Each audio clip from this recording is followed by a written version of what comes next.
שבת מנוחה, כל העם איתן גיבה יזכו לרוב שמחה.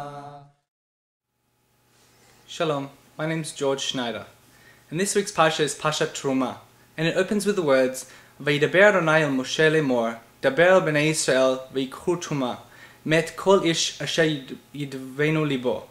And God spoke to Moses, saying, Speak to the children of Israel and bring donations from me, from every person whose heart so moves him.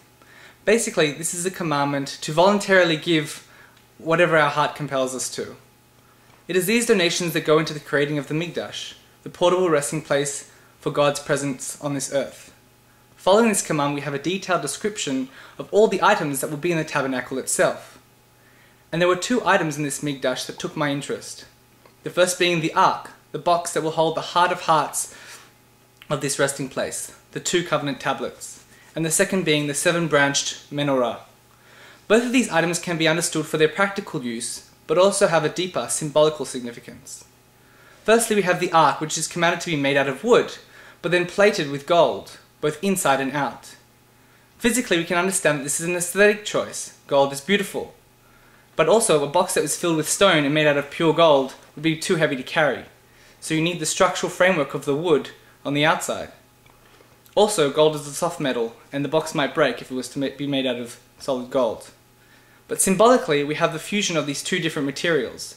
Gold being the non-living and coming from deep within the ground, whereas wood is a tree and is natural and was once living.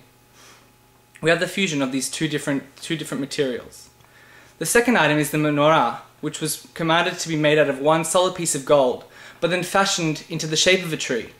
Once again, we have this symbol of non-living metal being fused into something that is more natural.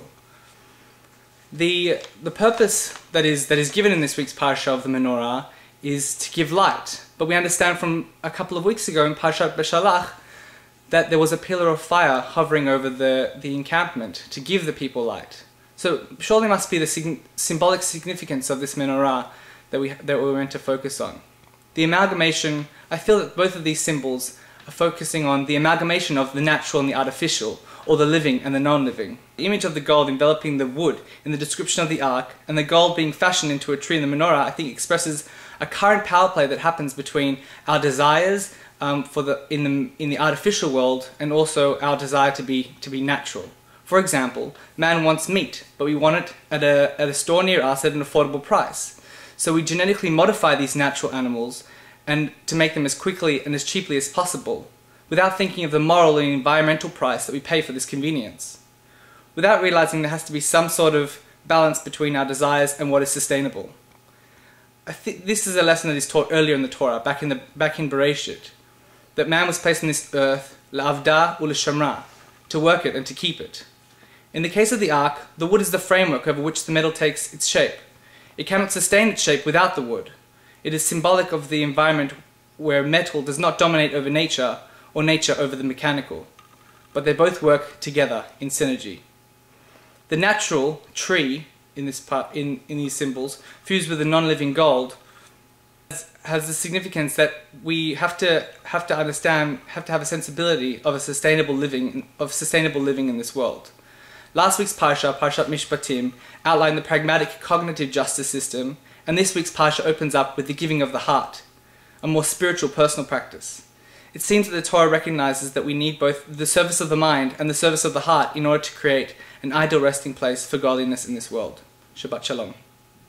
מחבלי משיח יוצאנו לרווחה